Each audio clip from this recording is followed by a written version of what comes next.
নমস্কার বন্ধুরা, আজ কৌশিকী অমাবস্যা। এই দিন এই দুটি কাজ অবশ্যই করবেন। দেখতেই পাচ্ছেন আমি ধুনো আর সর্ষে নিয়ে নিয়েছি একটা লাল কাপড়ে।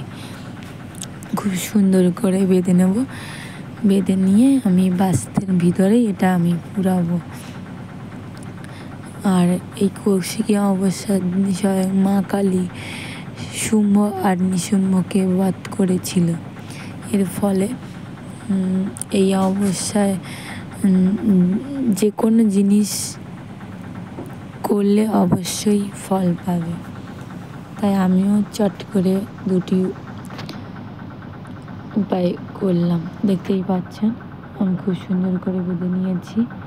এবার আমি এটা বাস্তের এক সাইডে আমি পুরাবো। দেখতেই পাচ্ছ আমার খুব সুন্দরভাবে পোড়ানো হয়ে গেছে। আর একটা উপায়, তোমরা কর্পূর আর ঘি অবশ্যই ঘরের ভিতরে জ্বালাতে পারবে, কিন্তু আমার তো আর কর্পূর ছিল না, তার জন্যে আমি শুধু ঘিয়ের বাতি দু সাইডে দিয়েছি। দেখতেই পাচ্ছ আমার দরজাটা দু সাইডে দুটো বাতি করে আমি দিয়েছি। অবশ্যই বন্ধুরা তোমরা এটা করবে, অবশ্যই কিছু হলেও বাস্তের দোষ কাটবে। দেখতেই পাচ্ছ আমি দিয়ে দিয়েছি। জয় মা কালী মা।